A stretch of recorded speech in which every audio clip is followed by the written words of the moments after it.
सत्यलोकस्तु ब्रह्मलोक सनातनः।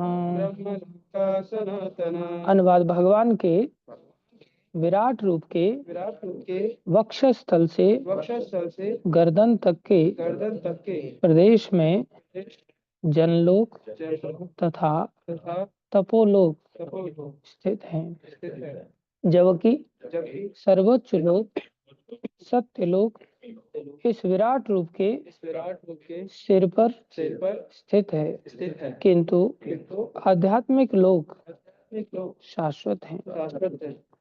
ओम अज्ञानं तिमिरन्धस्य ज्ञानाञ्जनशलाकया चक्षुरुन्मीलितं येन तस्मै श्री गुरुवे नमः। श्री चैतन्य मनोभीष्टं स्थापितं येन भूतले स्वयं रूप कदा मह्यं ददाति स्वपदान्तिकम्। वन्देऽहं श्रीगुरु श्रीयुतापदकमलं श्रीगुरुन् वैष्णवांश श्रीरूपं साग्रजातं सगना रघुनाथान्वितं तं सजीवं साद्वैतं सावधूतं परिजनसहितं कृष्णचैतन्यदेवं श्री राधा कृष्ण पदान सैगन ललिता श्री विशाखान्वितांश। हे कृष्ण करुणा सिंधु दीनबंधु जगतपते गोपेश गोपिकाकांक्ष राधा कांत नमस्तुते। तप्त कांचन गौरंगी राधे वृंदावनेश्वरी वृषभानुसुते देवी प्रणमामि हरिप्रिये। वाञ्छाकल्पतरुभ्यश्च कृपा सिन्धुभ्येव च पतितानां पावनेभ्यो वैष्णवेभ्यो नमो नमः। जय श्री कृष्ण चैतन्य प्रभु नित्यानंदा श्री अद्वैत गदाधर शिवासादि गौर भक्त वृंदा। हरे कृष्णा कृष्णा कृष्णा हरे हरे, हरे राम राम राम हरे हरे। हरे कृष्णा कृष्णा कृष्णा हरे हरे, हरे राम राम राम हरे हरे। हरे कृष्णा कृष्णा कृष्णा हरे हरे, हरे राम राम राम हरे। गुरुवे गौरचंद्राय राधिकाय तदालये कृष्णाय कृष्ण भक्ताय तद्भक्ताय नमो नमः। हरे कृष्णा। सभी भक्तों का हार्दिक अभिनंदन है, स्वागत है।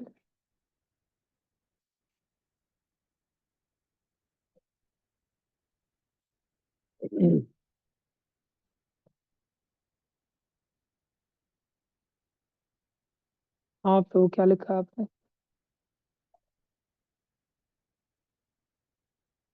तो आत्मा कभी मरती हो गया और जब भी भक्त की मृत्यु होती है, शरीर छोड़ता है तो भगवान को प्राप्त करते हैं। करेक्ट।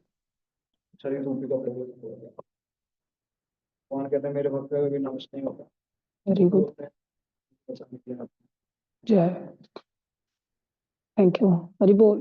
हरि बोल। हरि। यस कपिल जी, क्या लिखा है? स्टार्टिंग नमे भक्ता प्रणश्यति। ठीक है, मेरे भक्त का नाश नहीं होता। हम्म।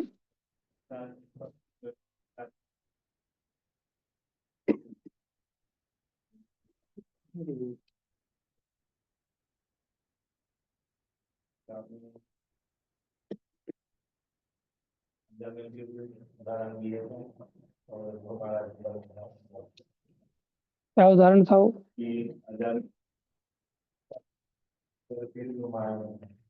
क्यों? नहीं, गंदा एनवायरनमेंट के कारण।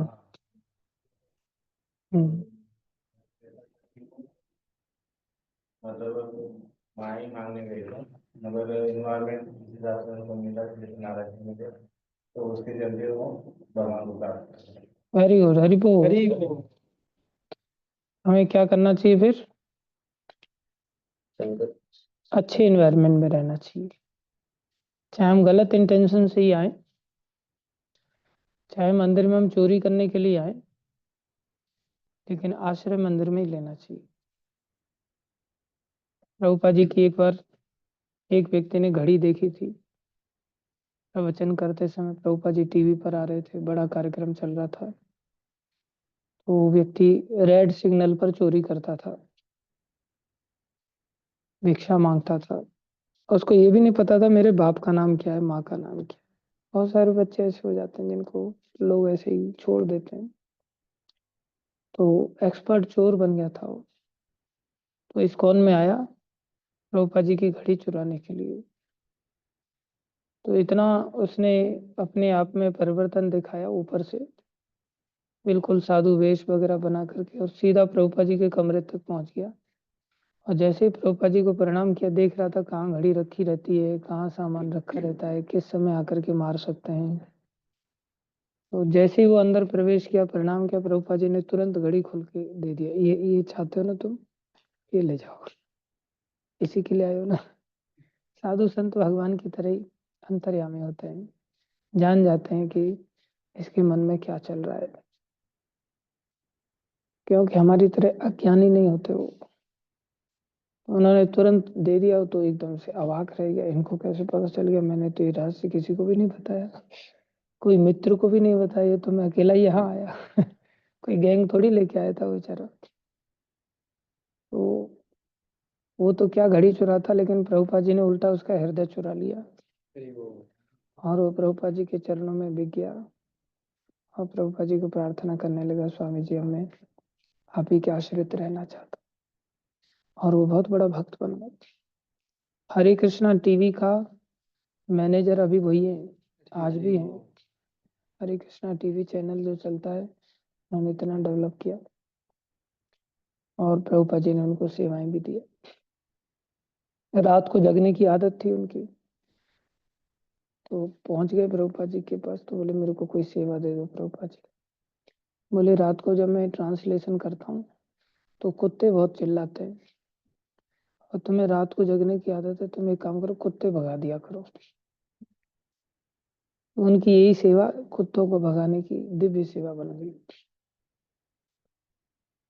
एनवायरमेंट चाहे गलत इंटेंशन से ही हम आए, लेकिन आसपास की हमारी संगति अच्छी होनी चाहिए, तब हम अच्छे बन जाते हैं। और अजामिल इंटेंशन अच्छा था उसका, फूल तोड़ने के लिए जंगल में गया था, लेकिन वेश्या को देखा भोग भोगते हुए एक दूसरे व्यक्ति के द्वारा, जिसने मदिरा पान कर रखा था, आंखें लाल थी, अभद्र व्यवहार में लिप्त थे। वो केवल उसको देखते ही फूल चुनना भूल गया, और उस वेश्या का ही चुनाव कर लिया उसने। दोनों ही जगह तकरीबन सेम घटनाएं हो रही हैं। यहाँ भी चोरी की घटना थी, लेकिन वो अपनी चोरी करना भूल गया और अपने को चुरा बैठा। प्रभुपा जी ने उसको उल्टी चोरी कर ली। यहाँ क्या हुआ, फूल चुनने के लिए गया था, लेकिन खुद ही चुना गया, माया ने उसी को चुन लिया। इसलिए कैसे माहौल में हम रहते हैं, सारा खेल इसी पर निर्भर करता है। कई बार शादी ब्याह में लोग एक दूसरे का कुल खानदान देखते हैं, पढ़ाई लिखाई देखते हैं, नौकरी चाकरी देखते हैं, पैसा धेला देखते हैं। भागवत ये नहीं कहती कि ये सब देखो। भागवत सिखाती है कि उसकी संगति देखो, कि वो किन लोगों के बीच में रहता है। चाहे उसके पास सर्वस्व है, लेकिन उसकी संगति अगर मायावी लोगों के साथ है, संसारी लोगों के साथ है, तो सब चौपट हो जाएगा एक दिन, तो कुछ नहीं प्राप्त होने वाला। और चाहे निम्न जाति का है, गरीब है, बहुत ज्यादा पढ़ा लिखा नहीं है, खानदान भी उसका कोई बहुत अच्छा नहीं है, लेकिन भक्तों के सानिध्य में रहता है, वो सबसे बड़ा है। फिर कुछ देखने की जरूरत नहीं है। इसलिए लड़की वालों को चाहिए कि केवल मंदिर के भक्तों के साथ ही विवाह करना सीखें। तो ब्रह्मचारी भी करेंगे। हाँ, वो तो उनको तो आदत दिया है शादी ना करे। हाँ, मंदिर के ब्रह्मचारियों को चाहिए कि वो ब्याह ना करें, लेकिन माताओं को चाहिए कि केवल ब्रह्मचारियों से ही ब्याह करें। ब्रह्मचारी को भी शादी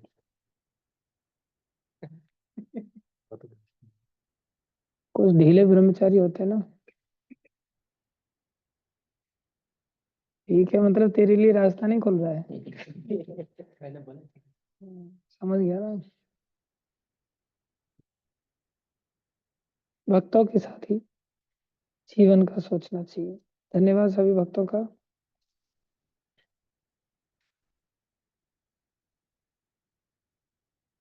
तात्पर्य अर्चनी वंदनी प्रातः स्मरणीय जगत गुरु श्री प्रभुपाद जी द्वारा श्री प्रभुपाद की जय। आगे पढ़ते हैं। हम बता रहे थे कि जो भगवान के धाम है वो शाश्वत होते हैं, वो प्रलय काल में नष्ट नहीं होते। बाकी नीचे पाताल से लेकर के ब्रह्मलोक तक की जो सृष्टि है वो नश्वर है, वो नष्ट हो जाती है। पाताल लोक से ब्रह्मलोक तक कितने लोक हैं? 14 लोक पाए जाते हैं। कौन कौन से?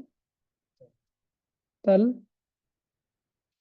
तल, सुतल, रसातल, महातल, और कौन बताएगा? पृथ्वी, स्वर्ग, नरक।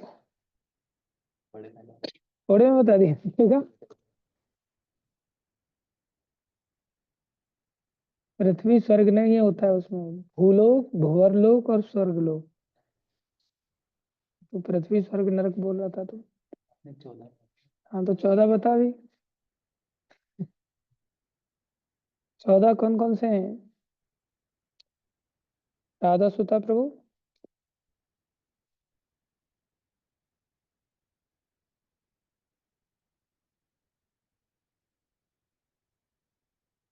14 लोग कौन कौन से हैं? रस प्रभु जी, 14 लोग ब्रह्मलोक से नीचे आएगा। ब्रह्मलोक से नीचे कौन कौन ब्रह्मलोक, से? आवाज कैसे बढ़ती है इसकी? ब्रह्मलोक, स्वर्ग। बोले क्या वो? हरे कृष्णा, ये आवाज आ रही है? हरे कृष्णा, हरे कृष्णा प्रभु, आ रही है मेरी आवाज? हाँ आ रही है आपकी। ब्रह्मलोक, ब्रह्मलोक, स्वर्गलोक स्वर्गलोक, के बाद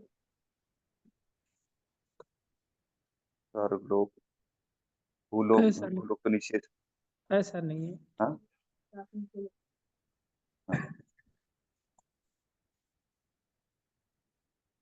भूर भुवर, सबसे नीचे है रसात पाताल लोक। हाँ, रसातल, रसातल नहीं, रसातल, पाताल तलातल, लोक। निस्तर। नहीं, ऊपर नहीं क्रम बता पाऊंगा। क्रम से चाहिए। यस जगदीश हरि प्रभु।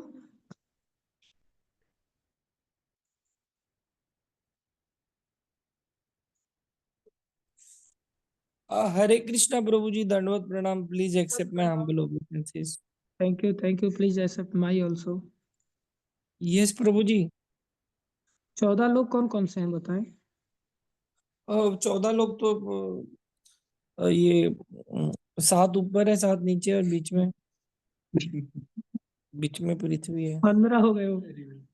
7 ऊपर 7 नीचे, बीच में पृथ्वी। मतलब 15। मतलब ऊपर वाले में से एक नीचे वाला पृथ्वी है। नहीं नहीं नहीं नहीं नहीं, ऊपर वाले में से एक नीचे वाला। तल, अतल, तल, अतल, रसातल, पाताल, ये ऐसे ऐसे है नीचे में। ऊपर कैसे में नीचे वाले? जन लोग, ठीक है लोग, ठीक है। सत्य लोग, महर लोग, ये लोग, वो लोग, ऐसे ऐसे करके ऊपर। अच्छा ये लोग वो लोग, ठीक है। आप ये लोक में ही रहिए, हम वो लोक में जाने की तैयारी करते हैं। प्रभु जी, सबसे इम्पोर्टेंट गोलोक वृंदावन है प्रभु जी। जय। इतना आप संसार दृष्टि रखते हैं गोलोक वृंदावन के ऊपर निरंतर। पूरा मिला के नीचे मटेरियल वर्ल्ड, और मटेरियल वर्ल्ड की कुछ भी कौन सा भी लोग हो वो तो मटेरियल वर्ल्ड है प्रभु जी। जाना तो गोलोक वृंदावन। ठीक ठीक ठीक, जय। याद दिलाता रहूंगा मैं आपको। याद मत दिलाइएगा प्रभु जी, लेके ही चले जाइएगा। हरि बोल। ठीक है, छोटी बड़ी रखना फिर तुम। छोटी मत काट देना। प्रभु अच्छी जी, बात है। चोटी बड़ी होगी तो फिर मेंटेन करने के लिए तेल लगाओ, ये करो, कंघी नहीं, रखो, वो तो ये सब पता मैं दे नहीं। दूंगा, चिंता मत करो। छोटी बड़ी रखो, पकड़ के ले जाने के लिए हाथ में तो आनी चाहिए ना। तेल पेल सब जयदेव प्रभु दे देंगे आपको, मैं उनकी सेवा लगा देता हूँ, ठीक है।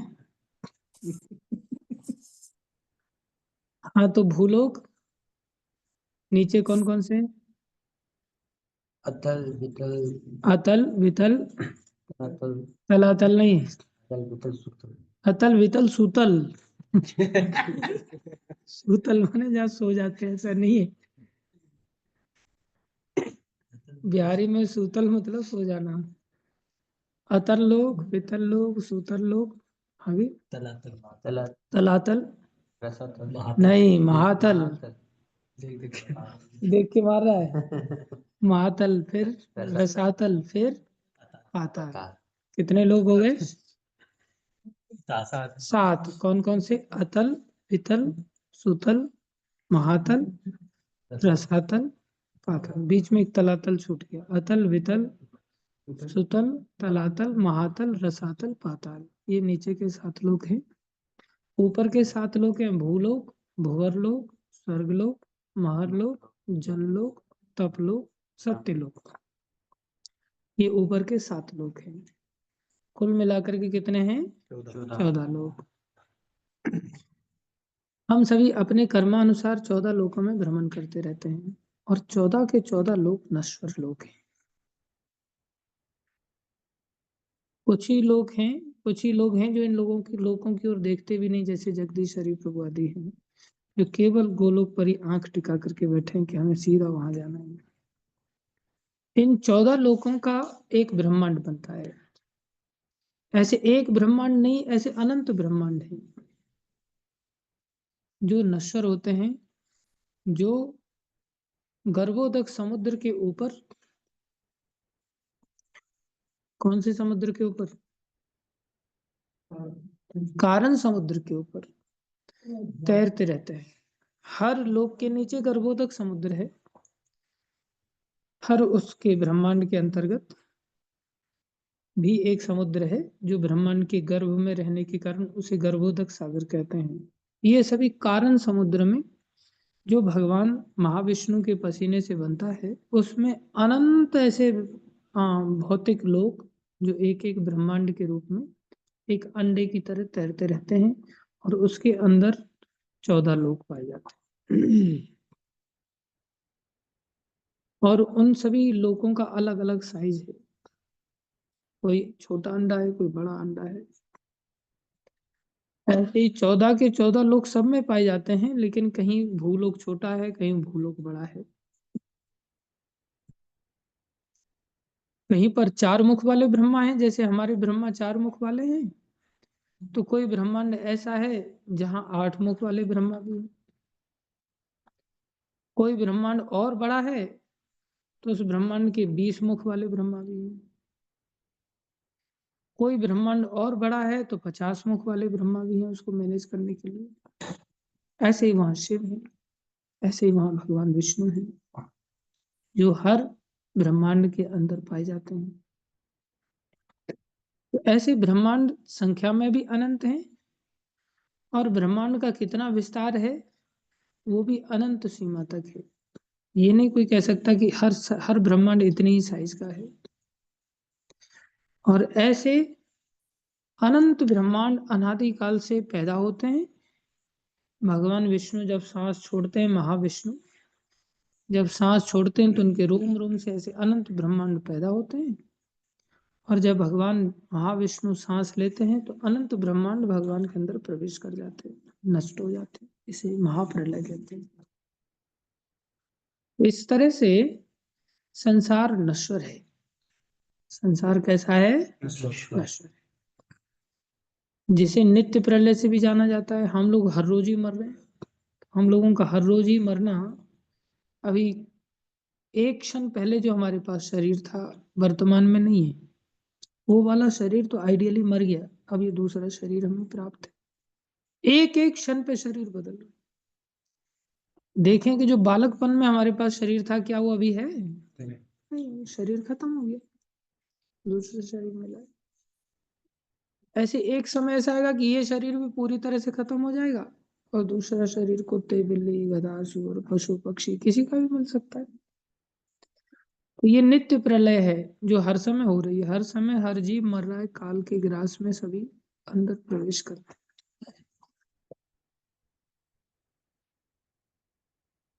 एक नैमित्तिक प्रलय होती है, जो ब्रह्मा जी की जब रात होती है तब नीचे पाताल लोक से लेकर के स्वर्ग लोक तक के लोक प्रलय को प्राप्त हो जाते हैं। जनलोक, तपलोक, महरलोक, सत्यलोक, ये लोक रह जाते हैं। ब्रह्मा जी की जब रात होती है उस समय में ऊपर के लोक रह जाते हैं थोड़े से, बाकी नीचे के लोकों का नाश हो जाता है, स्वर्ग भी खत्म हो जाता है।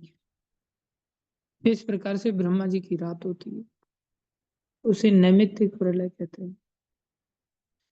महाप्रलय तब होती है जब भगवान विष्णु सांस लेते हैं, तब ब्रह्मलोक तक का सब नष्ट हो जाता है, ब्रह्मा जी भी अंदर प्रवेश कर जाते हैं।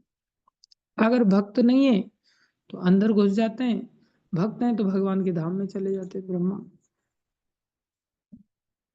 जो वैकुंठ लोक कहलाता है, जो इन सभी 14 लोकों से परे है। इस प्रकार से एक प्रलय होती है, उसको कहते हैं आत्यंतिकी प्रलय। आत्यंतिकी प्रलय उसको कहते हैं कि हमने ऐसा कुछ किया कि हम अब इन 14 लोकों के झंझट में ही नहीं आए, हम इस 14 लोकों से निकल करके सीधे भगवान के धाम को चले गए, वैकुंठ को चले गए। कुंठ मतलब कष्ट, वैकुंठ मतलब जहाँ कोई कष्ट नहीं है, कुंठ रहित। इस संसार में कोई जगह ऐसी नहीं है जो कुंठ रहित हो, सब जगह कष्ट ही कष्ट है। लेकिन हमें एहसास क्यों नहीं होता? क्योंकि संसार माया से बना हुआ है। किससे बना हुआ है? माया से।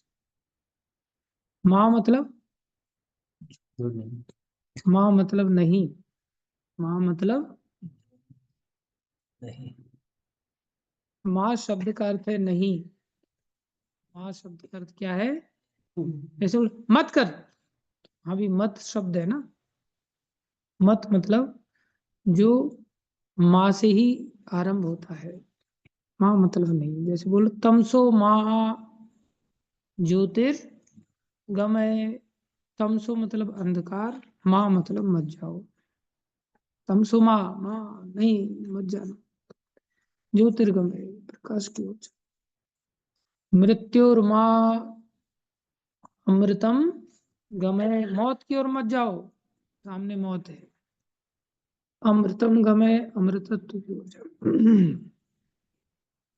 अस्तो माँ, असत वस्तु की ओर मत जाओ, असत माने झूठा और सत माने सच्चा। झूठ टिकता है क्या? झूठ नहीं टिकता। हमारा शरीर टिकेगा क्या? हमारा शरीर झूठा है या सच्चा है? झूठा। तो बोले शरीर की ओर मत जाओ। आत्मा मरती है क्या? नहीं। आत्मा कैसी हो गई फिर? सच्ची। बोले आत्मा की ओर जाओ। हम किसी लड़की का शरीर देखते हैं तो किधर की ओर जाते फिर? शरीर की ओर जाते। ये बढ़िया है, ये बढ़िया नहीं है, जबकि दोनों में तो आत्मा ही है ना। तो क्या देख के हमने बोला कि ये बढ़िया नहीं है? शरीर देख। जबकि शरीर कितने दिन रहने वाला है? बहुत थोड़े दिन रहने वाला है, बहुत थोड़े दिन। आप कभी ऑब्जर्व करना, जो बच्चे लोग हैं ना, वो माँ बाप के ऊपर जाते हैं, या तो पिता के ऊपर जाएंगे या माँ के ऊपर जाएंगे, प्रायः देखा जाता है। तो कभी हमारा ऐसा आकर्षण उस लड़की के माँ बाप की ओर होता है क्या? नहीं हो। हम जब कॉलेज में पढ़ते थे तो एक लड़की बड़ी सुंदर थी, हमारा उसकी ओर आकर्षण हो गया, लेकिन उसकी माँ को देखा तो माँ का शरीर बहुत फैला हुआ था,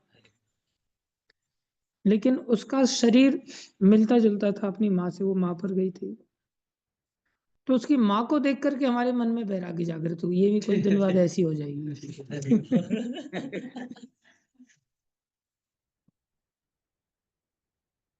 तो इसलिए लड़की को अकेले नहीं देखना चाहिए, उसकी माँ के साथ देखो या उसके बाप के साथ देखो। देखो बाप कैसा लग रहा है, सफेद सफेद धोरी धोरी दाढ़ी आ गई है मुँह से। हाँ, अरे लड़की के नहीं, माँ या बाप को देखो, तब देखो कि नहीं आएगी दाढ़ी, लेकिन शक्ल तो ऐसी बन जाएगी। एक्सप्लेनेशन दे रहे तू केवल लड़की देख। भाई बोलता है, अनाथ हो तो मतलब माँ बाप ही ना हो, वैसे आसमान से टपकी होगी, वो अप्सरा होगी। कितना रिसर्च कर रहा है मूर्ख। बहुत याद है। तो हमें देखना चाहिए उसके माँ बाप की शक्ल कैसी है, और उससे फिर सहज वैराग्य आ जाता है। और ये शरीर सदा एक जैसा रहता है भी नहीं है, तो ये दर्शाता है कि नश्वर शरीर, चाहे लड़के का शरीर है, लड़के को भी देखना है तो उसके बाप के शरीर को देख लो। जैसे मेरा शक्ल मेरे पिताजी से काफी मिलता है, लेकिन जब मेरे पिताजी काफी उम्र के हो गए तो बेचारे लंगड़ा के चलने लगे, घुटने ही जवाब दे गए उनके। चाहे हम कूद रहे हैं, जंप लगा रहे हैं, भाग रहे हैं, दौड़ रहे हैं, लेकिन किसी को देखना चाहिए आगे चल करके ये भी ऐसे ही चलेगा लंगड़ा लंगड़ा करके, क्योंकि शरीर नश्वर है। लेकिन हम सब चकाचौंध में भागते हैं, चकाचौंध की ओर नहीं जाना चाहिए। तात्पर्य में प्रभुपाद जी इसी सनातन लोक कि हमें सनातन जो सत्य है, जो कभी नष्ट नहीं होता, सनातन मतलब जो शाश्वत है, जो रहने वाला है। और हमारा धर्म भी कौन सा है? सनातन धर्म है। सनातन धर्म शब्द दर्शाता है कि हमारा धर्म कभी न मिटने वाला है। तो कभी न मिटने वाला धर्म शरीर का कैसे हो सकता है? क्योंकि शरीर तो नश्वर है, तो शरीर का धर्म सनातन कैसे हो सकता है? फिर सनातन किसका धर्म माना जाएगा? आत्मा का। क्योंकि आत्मा सनातन है तो उसका धर्म भी कैसा होगा? सनातन होगा। जैसे कोई रहने वाला अमेरिका का व्यक्ति और पासपोर्ट इंडिया का लेके घूमे, ऐसा कैसे हो सकता है? अमेरिकन व्यक्ति के पास अमेरिका का पासपोर्ट होगा, इंडियन व्यक्ति के पास इंडिया का पासपोर्ट होगा। ऐसे ही धर्म भी सनातन किसी का है तो वो तो आत्मा का धर्म होगा ना, क्योंकि आत्मा ही सनातन है, शरीर तो सनातन है नहीं। इसलिए हमारा धर्म कौन सा है? मतलब हम कौन है? आत्मा आत्मा। ये बात याद रखनी पड़ेगी। तो फिर हमारा घर कौन सा होना चाहिए? जब हमारा अस्तित्व सनातन है, हम ये शरीर है ही नहीं, क्योंकि शरीर सनातन नहीं है, और हमारा धर्म सनातन है, तो हमारा घर कौन सा होना चाहिए? सनातन। हमारा लोक भी कौन सा हो? सनातन। कौन सा लोक सनातन है इन 14 लोकों में? कोई नहीं। इससे परे जो भगवान का धाम है, जो वैकुंठ लोक है, और वैकुंठ लोकों के ऊपर अगर जाएंगे आप तो फिर द्वारकापुरी पड़ेगी, और फिर उस द्वारकापुरी से ऊपर जाएंगे, नहीं, वैकुंठ लोक से ऊपर जाएंगे आपको साकेत धाम मिलेगा, जहाँ भगवान राम निवास करते हैं द्विभुज रूप से। उससे और ऊपर जाएंगे तो आपको द्वारकापुरी मिलेगी, जहाँ भगवान श्री कृष्ण निवास करते हैं। उससे और ऊपर जाएंगे तो आपको मथुरापुरी मिलेगी, वहां भी भगवान श्री कृष्ण निवास करते हैं, लेकिन वो द्वारका के कृष्ण अलग हैं और मथुरा के कृष्ण वहां अलग हैं। उससे और ऊपर जाएंगे तो फिर आपको गोलोक वृंदावन धाम मिलेगा, जहां भगवान सुदर्शन आदि चक्रों को धारण नहीं करते, चतुर्भुज रूप धारण नहीं करते, जहां भगवान द्विभुज रूप से बंसी बजाते हैं और गाय चराते हैं और सरलता के साथ ग्वाल बालों के साथ खेलते हैं, वो गोलोक वृंदावन धाम। तो मनुष्य शरीर में ये बात हम समझ सकते हैं कि भाई कौन सी जगह सनातन है और कौन सी जगह नश्वर है।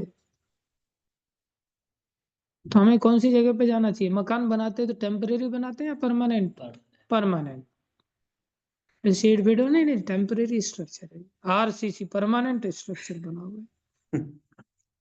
क्या हम खुद परमानेंट है शरीर में? नहीं। तो हमें कुछ ऐसा करना चाहिए, हमारे जीवन का लक्ष्य ऐसा होना चाहिए कि हम बार बार मरने के झंझट से बाहर आ जाए।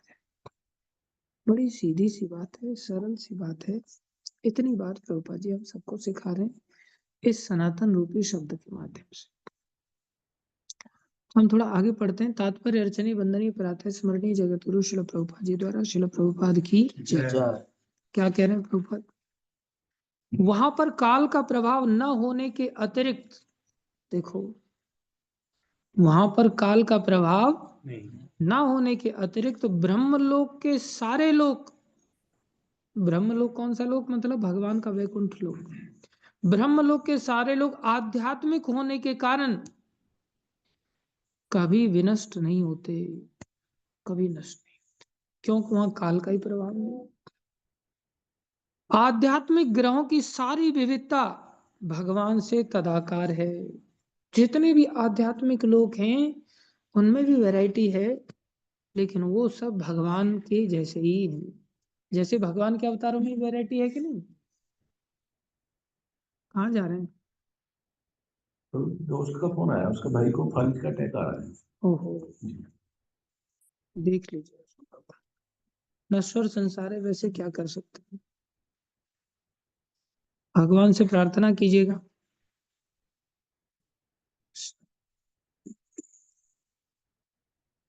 आध्यात्मिक ग्रहों की सारी विविधता भगवान से तदाकार है। अर्थात आध्यात्मिक लोग जैसे वृंदावन धाम है, जैसे गोवर्धन धाम है, यहाँ भी जो धाम है धरती लोक पर भी जो वृंदावन स्थान है, वो भी उसी आध्यात्मिक धाम का एक हिस्सा है। यहाँ भी भगवान में और भगवान के धाम में कोई अंतर नहीं।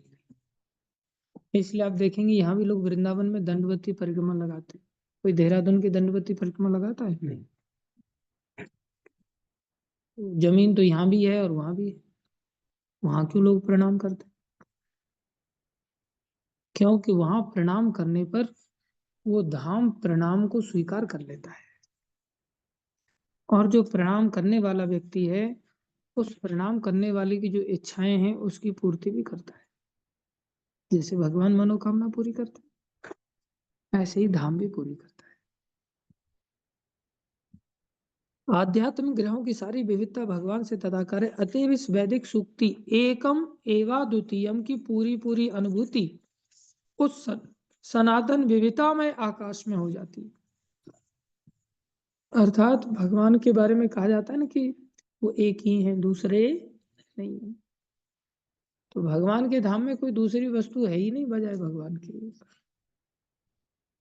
भगवान की जो जन है वो भी भगवान की तरह ही व्यवहार करते हैं। भगवान का धाम, भगवान के गुण, भगवान की लीला, भगवान का कीर्तन, भगवान का धाम, भगवान के जन, नाम रूप गुण लीला धाम जन, ये छह की छह चीजें भगवान की तरह ही व्यवहार करते हैं। यह भौतिक जगत भगवान की आध्यात्मिक जगत की छाया रूप। देखो कैसी बड़ी बात बता रहे हैं। धन्यवाद प्रभु आपका जगन्नाथ जी के लिए। नजर मत लगाना कोई, हाँ पहले ही मैं नजर लगा चुका हूँ। इधर ध्यान दें। यह भौतिक जगत भगवान की आध्यात्मिक जगत की छाया रूप मृग मरीचिका मात्र है। छाया होने के कारण यह कभी शाश्वत नहीं होता। छाया मतलब जो वास्तव में है ही नहीं लेकिन दिख रही है, इसको कहते हैं माँ या मतलब जो इंगित किया जाए, ये माँ मतलब नहीं है।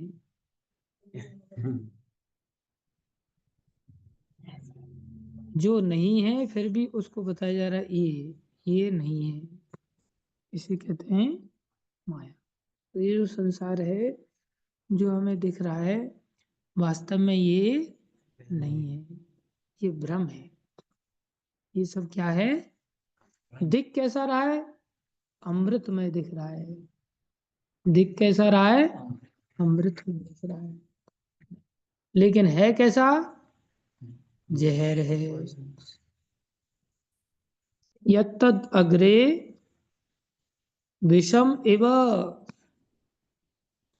यत्तद् अग्रे विषम एव नहीं, ये तो अग्र में अमृत की तरह है, परिणाम विषम एव। संसार शुरुआत में कैसा लग रहा है? अमृत के जैसा लग रहा है, और परिणाम क्या है? विषम, विषम मतलब जहर है। विषम मतलब संसार जिसको हम आंखों से देख रहे हैं, देखने के साथ ही हम आंखों से जहर देख रहे हैं। किसको देख रहे हैं? जहर को देख रहे हैं। कानों से संसार की कोई बात सुन रहे हैं, वो कानों से कोई मीठी बात नहीं सुन रहे हैं। गीता के अनुसार श्लोक निकालो, ये वाला कौन सा है?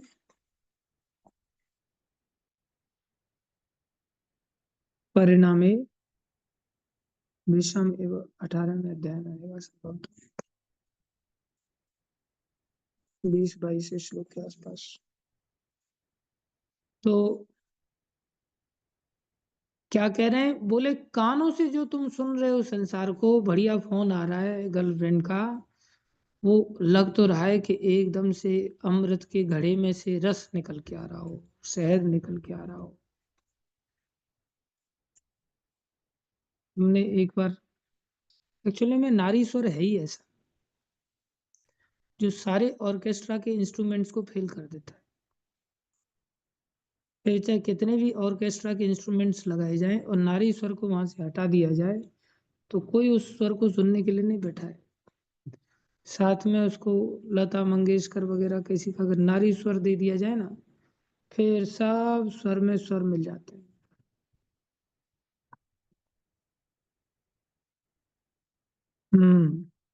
कितनी बढ़िया बात बता रहे हैं भगवान। विषय इंद्रिय संयोगात, ये इंद्रियां हमारी, और विषय इन इंद्रियों के जो कार्य हैं, जिन ऑब्जेक्ट्स के माध्यम से ये इंद्रियां काम करती हैं, वो ऑब्जेक्ट्स क्या हैं? इन इंद्रियों के विषय हैं। और संयोगात मतलब मिल जाना। उदाहरण के लिए आंख का विषय क्या है? रूप, देखना नहीं। आंख का विषय क्या है? रूप, देखना तो आंख का कार्य है। किसको देख रही है आंख? किस वस्तु को देख रही है? बोले वस्तु है, कोई रूप है किसी वस्तु का? आंख उस वस्तु का स्वाद तो चखेगी नहीं। आंख उस वस्तु का क्या अनुभव कर सकती है? रूप। और जीभ उस वस्तु का क्या अनुभव करेगी? टेस्ट। जीभ उसका रूप नहीं बता सकती। कान उस वस्तु का क्या बताएंगे? शब्द। कान क्या बताएंगे? शब्द बताएंगे। तो भगवान क्या कह रहे हैं? विषय इंद्रिय संयोगात, विषय और इंद्रियों का संयोग हुआ,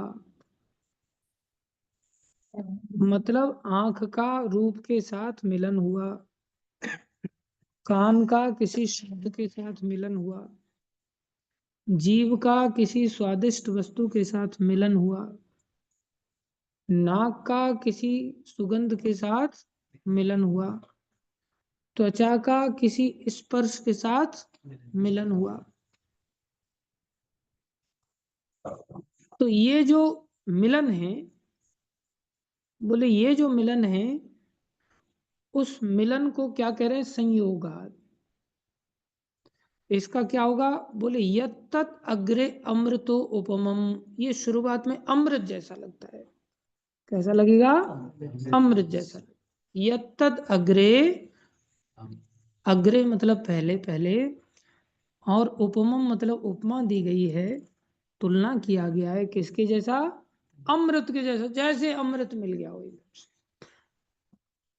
आज हम सपना देख रहे थे तो एक भक्त को हमने सपने में देखा तो एकदम से दौड़ करके आकर हमें हमारे गले से एकदम लिपट गया। प्रभु प्रभु आप कहाँ थे इतने दिन से? एकदम से चिपट गया। तो उसको गले लगना कैसा लग रहा है? अमृत जैसा। गले लगना कैसा लग रहा है? अमृत जैसा। लेकिन उसको पता नहीं है कि झेलना कितना भारी हो जाएगा इस आदमी को बाद में। तो बाद में क्या बोले? परिणाम में विषम इव, परिणाम में ये जहर बन जाता है। अर्थात दिखाई क्या दे रहा है? अमृत, लेकिन है क्या? जहर। तो जो संसार को हम देख रहे हैं, आंखों से जो देख रहे हैं, बढ़िया सीरियल देख रहे हैं मोबाइल में, बढ़िया मूवी देख रहे हैं और चित्रहार देख रहे हैं, बड़ा आनंद आ रहा है सीरियल वगैरह देखने में, मूवी देखने में, लेकिन है वो वास्तव में क्या? जहर। और देखो आप लोगों की ज्यादा देखते देखते आंखें फूट जाती हैं कि नहीं? चश्मे लग जाते हैं मोटे मोटे।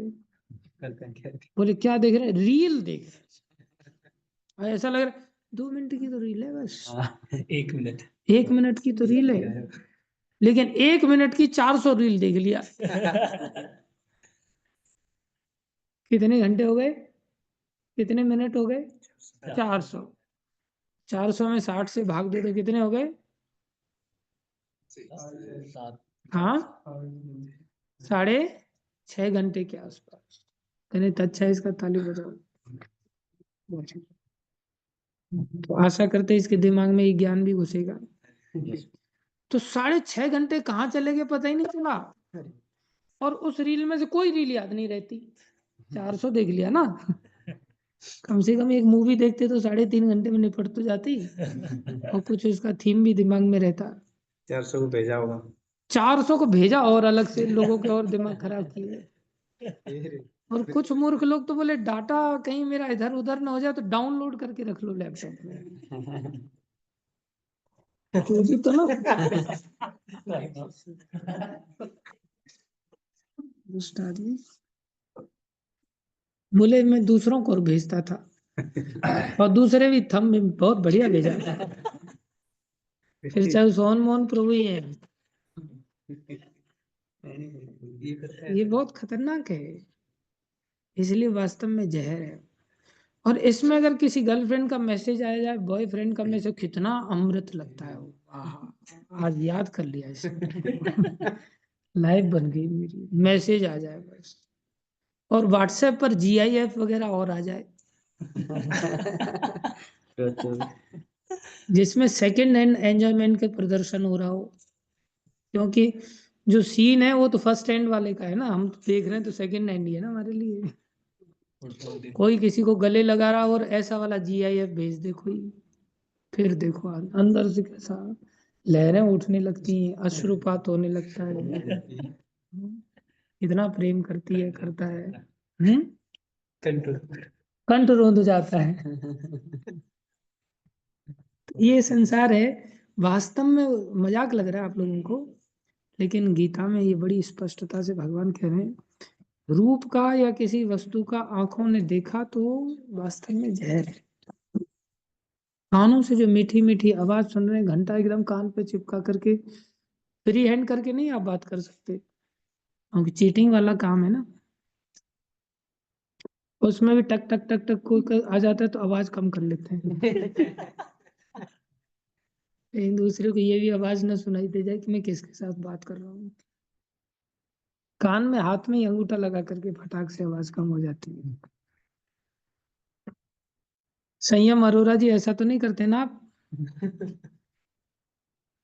Very good very good. कान से ये सब चीजें नहीं सुननी चाहिए। नाक से जो हम सुगंध के पीछे भाग रहे हैं, हाँ संतूर कितनी बढ़िया चंदन की सुगंध है, हाँ हल्दी और चंदन। वो बेचारा शादी से पहले हल्दी चढ़ती है ना, वो सोचता है आज हल्दी चढ़ा रहा हूँ। ऐसे ही अनुभव करता है, व्यर्थ का अनुभूति। ये सब जहर है, समझ रहा है तुम? तू यूज नहीं करता लेकिन बोल तो देता है अभी विचार है मेरा। हंसी देखो इसकी, हंसी देखो।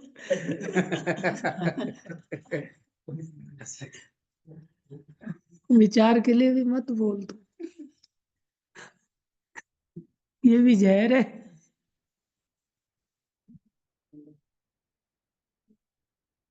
हम जो कानों से सुन रहे हैं, नाक से सूंघ रहे हैं, और जीवा से जो बढ़िया बढ़िया लड्डू पेड़ा बर्फी चाउमीन नूडल्स मोमोज ये सब खा रहे हैं ना, ये सब जहर है, खतरनाक। वैसे भी डॉक्टर भी बोलते हैं तो जहर, किडनी फेल हो रहे हैं छोटे छोटे बच्चों के बेचारों की, और घर वाले दवा के चिप्स पे चिप्स खिलाए जा रहे हैं। रीजन है केवल चिप्स, कुरकुरे खाओ चिप्स खाओ और किडनी फेल कराओ और जाके हॉस्पिटल में मर जाओ। यही संसार में मात्र चल रहा है, और उनको कोई परवाह नहीं। उनको बस तू खाता रहे, तेरी जीभ मत चला, तू मुंह चला, हमारे साथ गप्पे मत मार, फालतू का रोना धोना बंद कर, तू बस चिप्स खाता रहे। लोग जहर पिला रहे हैं अपने बच्चों को, किसी को सेंस नहीं। तो भगवान बता रहे हैं, ऐसा मैं नहीं बता रहा हूँ, मेरे तो अंदर तो बुद्धि कहाँ है, मेरा बंद हो गया ये। विषय इंद्रिय संयोगात यत्तद अग्रे अमृतो उपमम, ये शुरुआत में अमृत जैसा लगता है, परिणामे विषम इव तत्सुखम राजसम स्मृतम, ऐसा सुख राजसी सुख कहलाता है जो परिणाम में जहर है। सात्विक सुख कैसा होता है? जो शुरुआत में जहर जैसा होता है, जैसे मंगल आरती करना, कितनी बड़ी आफत लगती है शुरुआत में, जहर से भी खतरनाक लगता है। जहर भी तो कुछ मीठे होते हैं, ये तो कड़वा जहर लगता है, ऐसा लगता है आज ही टिकट निकाल के वापस चला जाऊं मंदिर से, लगता है कि नहीं? अब बोलेगा नहीं कोई। मेरे को ऐसा लगता था जब मैं उधमपुर में था, रोज सुबह सुबह, अमृतसर में अभी वो नारायण प्रभु रहते हैं, वो पहले उधमपुर में थे, पतले से थे, और दरवाजा खटखटा भी, उठो हरि बोल, मैं बोला उठ गया उठ गया। वो दरवाजे पे ही एकदम यमराज की तरह खड़े रहते थे, उठो हरि बोल। नरसिंह प्रभु तो उठा के फेंकता। तो मेरे को इतना परेशान करता था वो, मैं सोचता इससे आफत कब छूटेगी, ये कैसा दुष्ट आदमी है, दरवाजे से हिलने का नाम नहीं ले रहा है, खिड़की में से ही देखता रह रहा है तब से, उठा के नहीं उठा। तुम्हें भी बहुत सारे लोगों का ऐसी बक दुआएं लगती होंगी, लेकिन प्रभुपा जी का आशीर्वाद मिलता है लोगों को उठाने से। तो ये बहुत शुरुआत में बहुत जहर जैसा लगता है, लेकिन वास्तव में परिणाम में अमृत है। डांस करना उसका भी बाप, और खतरनाक लगता है कूदना, लेकिन परिणाम में ये अमृत है। इसलिए तो इन चीजों को कहना पड़ता है ना, अगर ये अमृत जैसी लग जाए तो फिर कहना क्यों पड़ेगा? किसी को बोलना पड़ता है क्या, यहाँ भाई, हाँ अभी जो है पाइन एप्पल हलवा बनाए, तो तुम लोग खा क्यों नहीं रहे हो तब से अभी तक, ऐसा कहना पड़ता है क्या? उठा के लाओ उसको भी उसको भी उसको भी, ऐसा बोलना पड़ता है क्या? आप खुद जाओगे, चाहे आप लीडर हो, पता चलेगा सांप हो गया। लीडर के लिए भी नहीं छोड़ते लोग, क्या कहें, हमें तो पता ही नहीं था आपने नहीं लिया, सब गायब हो जाता है। और मंगल आरती के लिए बोले पहले आप नाचिए ना, पहले आप डांस कीजिए, तब फिर आपको देख करके हम डांस करेंगे। ये इतना आसान नहीं है। तो भगवान इसी बात को बता रहे हैं कि जो संसार है ये मृग मरीच का है, एकमात्र छाया होने के कारण यह कभी शाश्वत नहीं होगा। संसार कुछ भी शाश्वत नहीं, शाश्वत मतलब अमृत, और अशाश्वत मतलब जहर। अमृत मतलब जीवन देने वाला, और जहर मतलब नष्ट करने वाला। तो संसार के बारे में प्रभुपा जी कह रहे हैं, यह भौतिक जगत भगवान के आध्यात्मिक जगत की छाया रूप मृग मरीचिका मात्र है, और छाया होने के कारण यह कभी शाश्वत नहीं होता। इसलिए संसारी वार्ता, अगर हम फोन पर रात दिन लगे हुए हैं, अभी जैसे संसारी वार्ता, बेचारी जाना पड़ा, क्या कर सकते हैं हम? बोले क्या जाना नहीं चाहिए?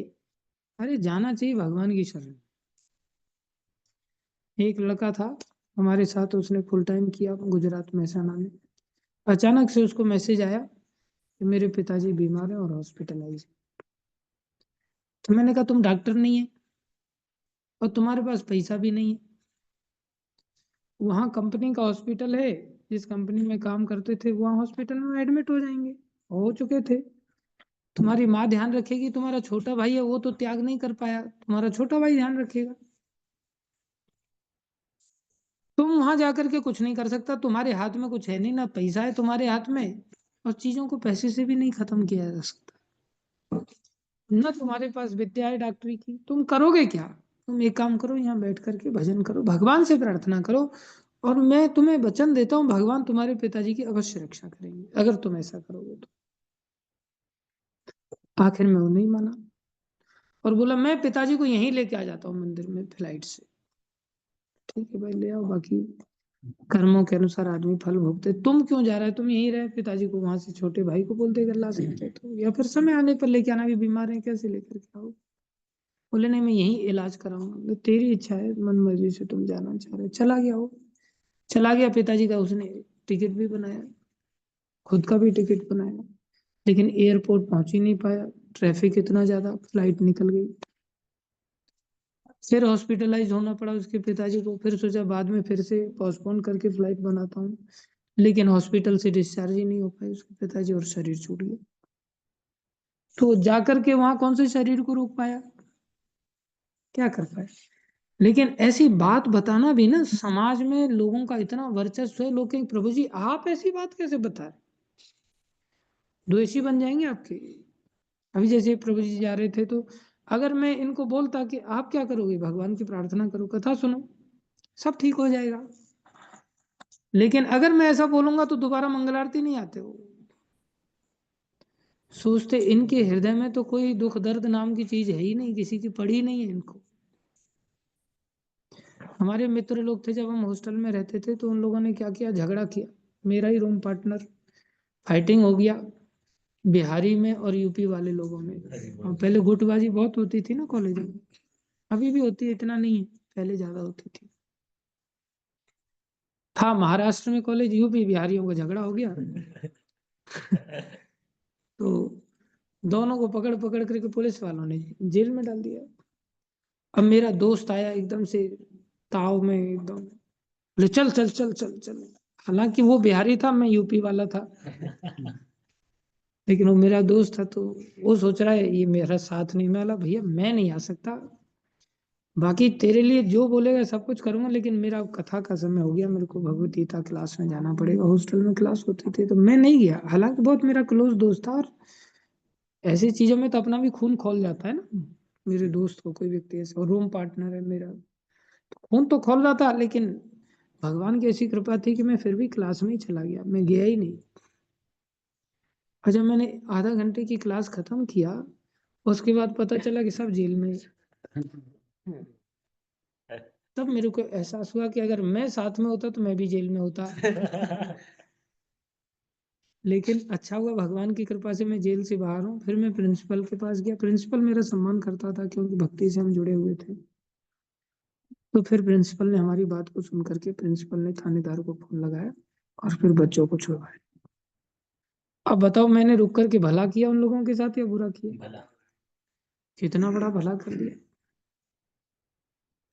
और मैं अगर भाव में बह जाता तो कितना बड़ा गड़बड़ हो जाता। इसलिए संसार में हम वैसे भी कुछ नहीं कर सकते, करने वाले सब कुछ कौन है, भगवान से। हमें भगवान की आराधना करनी चाहिए, संसारी जहर के चक्कर में नहीं पड़ना चाहिए। लेकिन हम लोग भक्ति करते हैं, साथ में संसारी 50 झमेलों को सिर पे उठा के घूमते हैं, और कुछ लोग तैयार बैठे रहते, आज झमेले तो मेरे सिर पे आ। घर छोड़ के आगे, लेकिन मोबाइल नहीं छोड़ा, मोबाइल में रात दिन झमेले संसार के बस चलते रहते हैं, और उसको लेकर के उथल पुथल, दिमाग पूरा वहीं अटैच हो जाता है। हमने सबने मन को भगवान से अटैच करना है, मन भगवान में लग जाए, बाकी सब चीजों को थोड़ा तो कठोर बनना पड़ेगा ना, और फिर भगवान सब कुछ भला करेंगे, हमारे परिवारीजन क्या सबका भला करेंगे, भगवान सबका ख्याल रखते हैं। चैतन्य महाप्रभु की शरण में रघुनाथ दास गोस्वामी चले गए, वो इकलौते पुत्र थे उनके माता पिता के। 4 साल वहां रहे, मोबाइल नहीं, पत्राचार नहीं, कुछ नहीं। महाप्रभु ने कहा तुम वापस जाओ और माता पिता की सेवा करो, मेरी आज्ञा है, शादी शुदी के चक्कर में नहीं पड़ना, माता पिता तुम्हारे जब धाम में चले जाएं तब मेरे पास वापस आ जाना। बताओ भगवान चैतन्य महाप्रभु स्वयं माँ बाप की चिंता कर रहे हैं कि नहीं कर रहे हैं, उनके पुत्र नहीं कर रहे हैं, और भगवान ने भेजा कि नहीं भेजा व्यवस्था करने के लिए। तो ऐसा नहीं है, लेकिन हमें अपनी ओर से ऐसा लालच नहीं करना चाहिए, ऐसी आसक्ति नहीं करना चाहिए। और एक दिन तो सब वैसे भी छूटने वाले हैं, बिछुड़ने ही वाले हैं, कौन सा सदा साथ रहने वाले हैं, तब भी तो रोना धोना होना ही ना, क्या करेंगे, 2-4 दिन रो करके फिर वही पकौड़े खाएंगे ना। ऐसा तो नहीं कि जीवन भर के लिए पकौड़े छोड़ दे, मर भी जाता है तो भी कौन पकौड़े छोड़ता है कि नहीं? तलाक हो जाता है कई बार, दोनों में से कोई नहीं मरा फिर भी पकोड़े खाते हैं ना। मर जाते तो भी पकोड़े खाते हैं, भांग के खाते हैं, जैसे भी खाएं। तो भक्ति मार्ग में आके आराम से पकोड़े खाओ ना, टेंशन क्यों ले रहे हो? रोना धोना छोड़ करके भक्ति मार्ग में आराम से भगवान का प्रसाद पाएं और जीवन को भक्ति में आगे ले जाए। बड़ी कठोरता का हृदय बनाना पड़ेगा, जो भजन करने से होगा, हरि नाम जपने से होगा, रोज ऐसी कथाएं सुनने से होगा, और ऐसे वातावरण में रहने से। ये जीवन हमें केवल ऐसे वातावरण में रहने के लिए मिला है।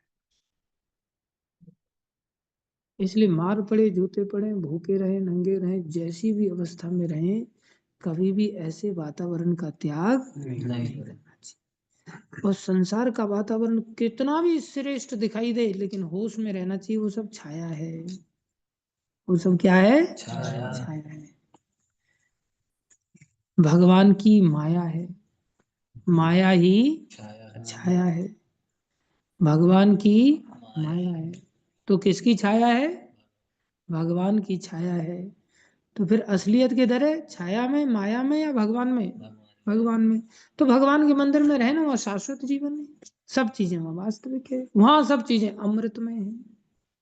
वहाँ खाना भी अमृतमय है, देखना भी अमृतमय, बोलना भी अमृतमय, सुनना भी अमृतमय, सूंघना भी अमृतमय, और स्पर्श भी अमृतमय। भक्तों के साथ आदान प्रदान इंद्रियों के साथ जब किया जाता है, ये सब अमृतमय है। और संसार अमृतमय कितना भी दिखाई दे, लेकिन भक्तों के साथ ही अमृतमय जीवन जहर जैसा दिखाई देता है। जैसे एक माता जी गोवर्धन मंदिर में आई, और गोवर्धन में हमने उस समय दीवारों पर गोबर से लिपाई की हुई थी, थोड़ी सीलन आती थी तो झड़ता था नीचे। माता क्लास सुन रही है अभी, तो हाय हाय रे मैं यहाँ कैसे रहूंगी, हाय हाय रे मैं यहाँ कैसे रहूंगी, हाय हाय रे मैं यहाँ कैसे रहूंगी। तो बहुत भारी हो गया रहना वहाँ। लेकिन 2-4 दिन रहते रहते रहते रहते फिर थोड़ी सुहाने लग गई वो परिस्थितियां। जैसे संसार में लोगों को सुहाने लगता है ना सुअर बाड़ा, लेकिन वो तो सुअर ही बनाता है। भक्ति मार्ग में कैसी भी परिस्थितियों में, जैसे यहाँ कंस्ट्रक्शन चल रहा है, चारों तरफ धूल धक्कड़ है, तो अच्छा नहीं लगता, लेकिन फिर भी रहते हो भाई, जैसे भी रहते रहना चाहिए। और थोड़ा कमर झुका के साफ कर सकते हो तो झाड़ू फाड़ू मार देना चाहिए, और अच्छा लगेगा। मार देना चाहिए झाड़ू की नहीं, लेकिन मूर्ख लोग इतने गधे होते हैं। एक मेरा भाई, मेरा चाचा का लड़का, मतलब सगा भाई हो गया एक प्रकार से, क्या कहता है मेरे को, आप मेरे को मंदिर में 500 रुपए की दिहाड़ी से रख लो। मेरे को इतना तीर की तरह चुभाव, इतना दुख लगा कि संसार में क्या कोई माँ बाप से ऐसा कह सकता है अपने घर में कि आप मेरे को 500 रुपए की दिहाड़ी पर रख लो। जब घर में हमारी छत डलती है तो क्या दिमाग काम नहीं करता कि घर है हमारा, छत डली है, इस छत पे हमें पानी मार देना चाहिए, इस छत की हमें तराई करनी चाहिए। और मंदिर को आदमी सोचता है कि हमें दिहाड़ी पर रख लो। मंदिर की छत को हम अपनी छत नहीं समझ पाते, ऐसी आसक्ति नहीं हो पाती। वहां तो नातेदार बन करके पॉकेट में हाथ डाल करके कलर बढ़िया है दीवार का, दरवाजे बढ़िया है, बिस्तर बढ़िया है मेरे लिए, पॉकेट में हाथ डाल के कैसी घोर है। क्या अपनापन है? तो फिर भगवान हमें अपना बनाएंगे क्या? भगवान अपना नहीं बनाएंगे, भगवान ही उसे भिखारी बना करके रखेंगे। इसलिए जीवन में हमें भिखारी नहीं बनना, भक्ति करनी, भगवान को अपना मानो, यही सत्य है। संसार अपना नहीं, संसार नश्वर है, सब चीजों से निकाल दिया जाएगा हाथ फेंक करके हमको। एक व्यक्ति वो रिटायर हो गए बेचारे, अभी भी पेंशन घर में जाती है उनकी 40-50 हजार, लेकिन बीड़ी के लिए भी पैसा मांगना पड़ता है बहू से। सारी पेंशन उनके हाथ से साइन होके जाती है, फिर भी बीड़ी के बंडल के लिए पैसा मांगना पड़ता है बहू से, और घर से बाहर घूमते रहते, घर में बैठने में नहीं दिया जाता। ये संसार है, लेकिन समझ में किसको आता है? चलो जब कर लो सब समझ में आएगा। श्रील प्रभुपाद की जय, भागवत महापुराण की जय, श्री गुरु महाराज की जय। अनंत कोटि वैष्णव वृंद की जय, आप सब भक्तों की जय